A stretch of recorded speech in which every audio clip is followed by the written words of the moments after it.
Hi there, I'm Brad at the Bristol Show 2026 in our 37th year. Can you believe that? It's remarkable, isn't it? Yeah, we've traced quite a number of those years with the show, actually. I think we're 25 years in that room. Before we get any further, let's introduce Luke Wilson Benesch. Hi there. Good to meet you, Brad. Thanks very much. Well, this is the thing. I thought we'd met before, but I don't think we have. I think through the years, but there are, it's one of those things, isn't it? When you're at a show, people tend to grow a bit older and they start to change how they look, and you're kind of not sure whether or not you met somebody at some point. There is that. A long time down the road. Memory's an issue as well. Yeah, but yeah. I think the other thing is, like, you guys have been at the show for many, many years now. Yeah, that's right. So where we are now is the first floor conservatory, and the last company in this room was Tag & McLaren Audio. And it was a marble floor at that point. There was no one on this corridor. And the royal we, my father actually, came down in the middle of the year and set up some loudspeakers in here. And no one thought it would work because it was just a glass box, but it sounded fantastic. So we started here, and the show has kind of migrated and filled in around us, really. So what you're saying is everyone else has just followed around you. They've cocooned around you. Somewhat, yeah. But it's nice. We have a real good community here at the show, and I think it's the first touch point, really, for exhibits in the UK for many people who are just coming into high fidelity sound and this experience. Yeah. So the show is. It's been here for a long time, and long may it continue. So let's rewind slightly. Obviously, as we said, you're here with Wilson Benesch. Who are you? What is it that you do? For those people that aren't familiar with the brand, because there will be some people out there. Sure, of course, yeah. So Wilson Benesch was founded in 1989 by my parents, actually. So my father, Craig Milnes, who is the design director. Yep. And my mother, managing director, Christina Milnes. And I would have been 5 or 6 years old at that point. Yep. And we're a British manufacturing company. And over the years, from being, I guess, 22, 23, I've worked in the company consistently. Helped out at exhibits here back in the early 2000s when I was still a teenager, essentially. And my role now is international sales director, essentially. Yeah. So I look after the brand and the business on kind of an international front, really. So we work here in the UK, but we've been an exporter of product right from the very beginning. Yeah. Japan and Germany, as it was then, were like the kind of real driving force within the high end. Yeah. And so we've always been an exporter as well as a domestic British brand as well. So. And the range of products you offer the industry, what are we talking? Is it just speakers, or is it? No, so Wilson Benesch can be kind of seen, I suppose, as a leader of loudspeaker design, and has been since the very beginning, so 36 years, I think. But we also started the business with a turntable and a tone arm, which many people and critics within the industry kind of begrudged us for doing, because it was at a time when CD was just starting to make itself felt within the industry and the market. So no, we innovate in terms of analog technologies as well. So at the time of speaking, we now have a range of products called the GMT collection, right? And the turntable that is at the kind of centre of that collection, the GMT1 system, is a turntable where we have not only designed and developed the motor system from zero, which is a patent protected design, but we've also developed the tone arm, the cartridge, all of the racking system, and so it's a total system approach to analog replay. And how involved are you in the sort of design of these products? Is that something you get hands on with, or? Well, hi-fi companies in this industry, with the exception of some of the very big brands, they're relatively small companies that are very specialist in what they do. And so within our company, we're just shy of 20 people. Yeah. And it's fair to say, I think, that we have many, many skill sets within the company. So there is input from various parts of the business, be it people who are building the product and assembling it, be it the engineers who are running our CNCs, be it the engineers who are moulding and creating our enclosures from bio-based composites. And of course we have the design director, who I mentioned already, Craig.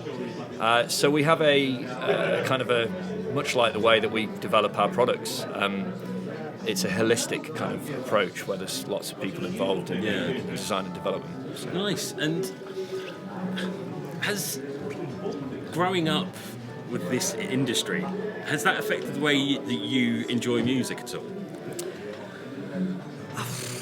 Because there's quite a few people now who are sort of second generation of manufacturers. Their kids have taken over the companies. Sure. So you've grown up with it, which is going to be, someone like myself. I'm not involved in the companies as such. I got into hi-fi because my dad had a hi-fi system, but that was, he listened to it. He didn't design and make it. So did that? Yeah, I mean, look, I think many of the people who are attending the show today would be green with envy. I grew up listening to a wonderful turntable. I was playing vinyl from being 7 years old. So I've kind of had a very close relationship with music and listening all through my life, and so I think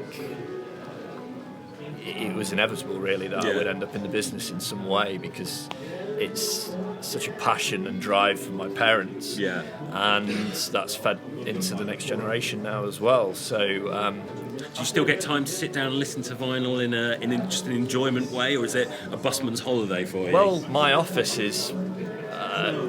has our turntable and loudspeakers and system within it, so I tend to play music all day, really, every day.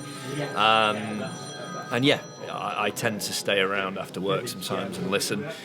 It does somewhat change your relationship to listening to music when you're at home, because the scale of what I can listen to when I'm at work is somewhat different from what I can manage in my own living room at home.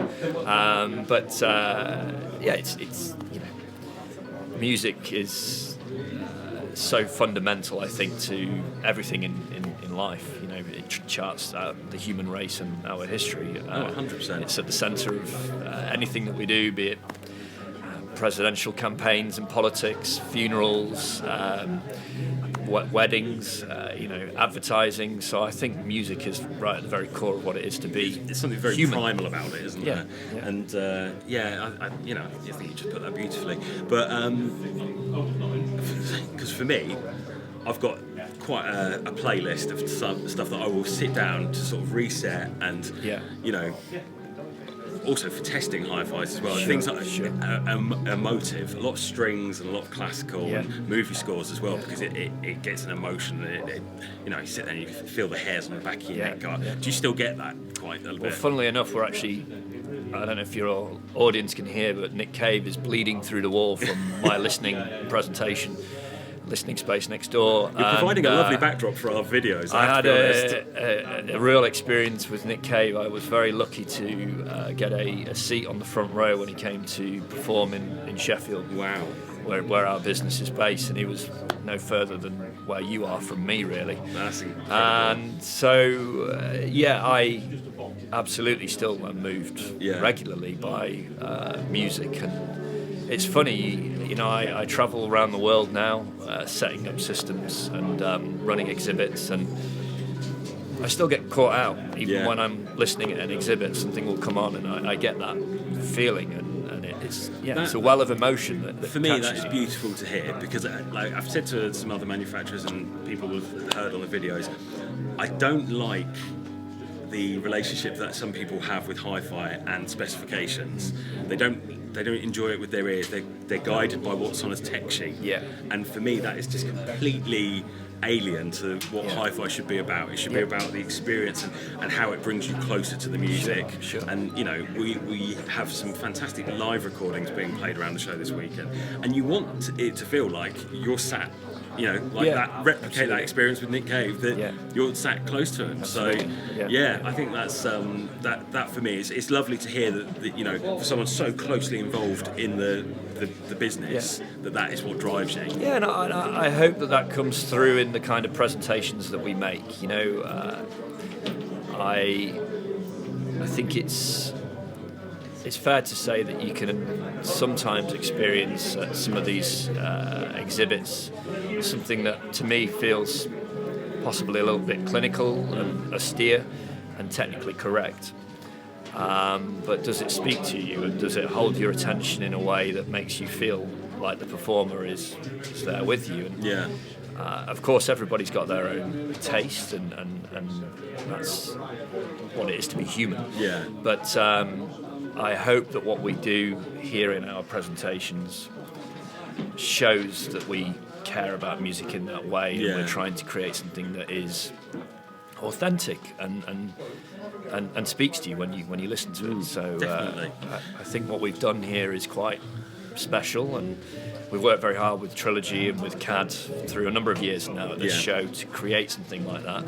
And it's a fantastic sounding room. It really is. Thank you. And you sort of walk in, like, as we joked, there's a bleed through, but going into the room, it's not loud. It's not like it's an overpowering system. It's not like we've got a PA system in there blasting it. It's just a lovely, pleasant wall of sound. Yeah. And it is very inviting as well, which I think is what you want. Look, we've been doing this show for such a long time, and we get people coming back every year who I recognise, many faces, and they always come in and compliment us and thank us for the presentation that we make. We don't make inexpensive products. They are genuine in terms of the level of engineering and the way and approach that we make our products. It's not a question of just assembling an enclosure and adding some drive units. We're making all of the drive technologies in-house. We make all of our own tweeters. We have done since the 2000s. And we make all of our own enclosures as well. So, I think for a British brand to be doing something like that and have a very vertically kind of integrated manufacturing facility in 2026 is commendable. Yeah. But to make my point, really, it's great that people come here and appreciate what we do, whether or not they necessarily own our product or can afford our product. I think people appreciate what we do, and they appreciate the level of engineering and thought that has gone into what we produce. So it's a bit of a festival of engineering and music, I think. Yeah, oh, absolutely. And I think that's the beauty of the show. It marries the two together. Yeah. And, there's always going to be those people that are technically driven as opposed to the love of music, and vice versa. But I think there's a space for that for everyone here. I was going to say, there's nothing wrong with that as well. I mean, it's a hobby. No matter whether or not the music is the thing that drives you more, or whether it's not, perhaps it's more of a technical and science-led kind of engineering focus that people might have, and that might be one of the appeals to why they might buy that product. Some people want to buy a Tesla, and some people want to buy a Porsche. Yeah, I want both. Who doesn't? Yeah. But you understand what I say. I mean, what one is very much a kind of, it's about the sound and the feeling of the engine, and the other one's got no engine at all and doesn't make any sound. Yeah. But, they're different products for different people. Horses for courses. Yeah, exactly. There's something here for everybody. I feel like we could sit and talk for hours about this stuff. It's fun, actually. I've enjoyed it. Bordering on philosophical as well. So, and we haven't even touched on politics. So let's not. I don't think anybody wants that. We're not going there. that. Don't worry, we're not going there. But just before we finish, is there anything new this year? Anything like you really want to shout about that you're showing, or have you got stuff in the pipeline that you can talk about? Or well, what we're presenting at the show is the Discovery and the Horizon. They're our kind of entry models, if you like, to our loudspeaker line, the Fibonacci series.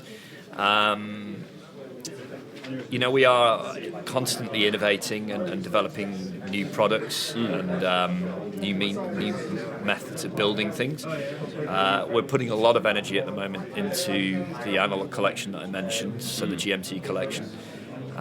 So I suppose really, whilst people at this show won't get the opportunity to experience those products, I would like, I suppose, to share that message that we are being seen now, I think, globally to pioneer and set a new reference within an analog replay. Yeah.